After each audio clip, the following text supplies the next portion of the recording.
Shalom Uvrach and welcome to the weekly piece on the Parsha from Torah Giants on Chumash, written by Rabbi Rabbi Goodman, the Rabbi Emeritus of Youngest Rockaway. Sit back and enjoy.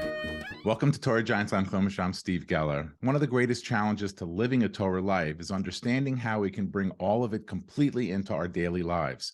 This week, we will see, hear, smell, and taste lessons of Chazal we have probably never seen, heard, smelled, or tasted before. This week in our Parsha, on this pasuk, Tzav es Aaron ve'espanav lemor, command Aaron and his sons, Zos Torah's ha'olah. This is the law, the Torah of the burnt Olah offering. The burnt offering itself shall remain where it is, burned upon the altar all night until morning, while the fire on the altar is kept aflame on it. On this pasuk, commenting on the word Tzav, command, Rabbi Shimon Bar Yochai notes, the Torah must especially urge where there is b'makam sheyesh bo Chi'saron Kis, where there is a loss of money to Bnei Yisrael. Rabbi Goodman points out that one could produce an entire volume just on this one comment. A major topic of this analysis of loss of money, most Mefarshim presume that the Kohanim must be urged since they gain nothing from this carbon because it's entirely consumed on the holy fire in the altar. However, the Kohanim do receive the skin of the animal, as pointed out by various commentators.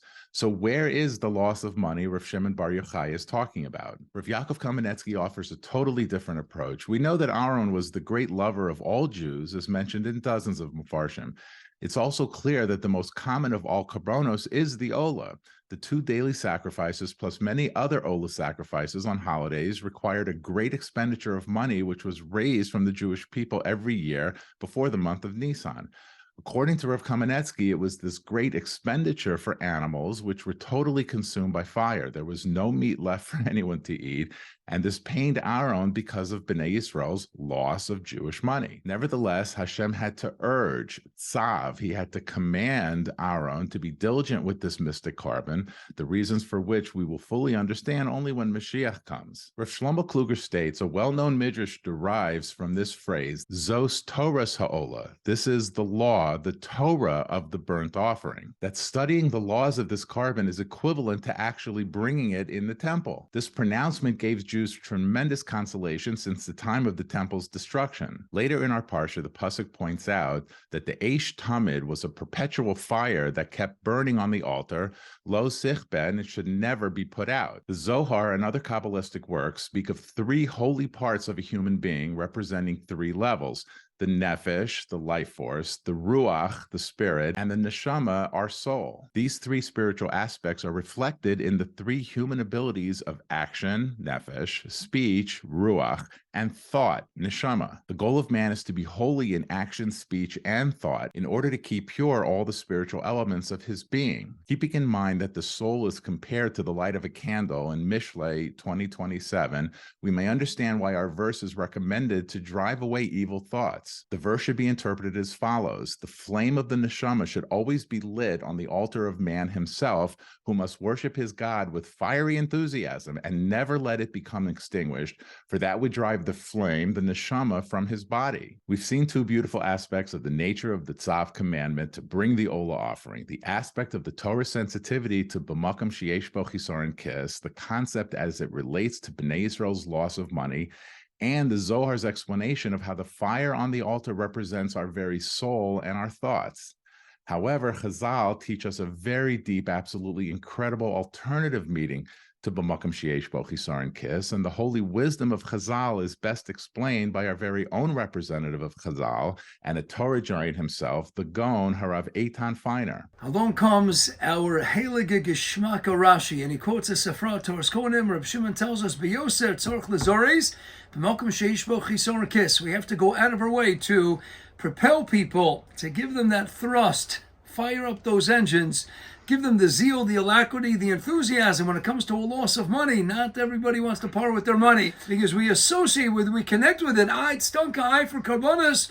It still involves that extra level of zrizus, of the alacrity and the zeal to get people to do it. So that's the pashtus in Rabbi Shimon, Stam Rabbi Shimon, of course, Rabbi Shimon ben Yochai, and that is the pashtus in the Rashi. However, along comes the Chidush Yarib. It says the Gavaldika Machshava. He turns the perspective and says, no, there's another way to reach Chi'saron Kis. You have to be mezaris. You have to get people excited when it comes to areas that have a Chi'saron Kis, even though typically that's the terminology of Chazal that references Chi'saron Kis, a loss of money that we always keep in our pockets. No, Chi'saron Kis, there's something that's lacking a kiss, a cover, a shield, a protection. What's that? When you want to see something inappropriate, God forbid, you could take the eyelids and you could cover over. The eyes have a kiss. They're in a pocket. You could take the eyelids and cover over the eyes. You want to listen to something inappropriate, no problem.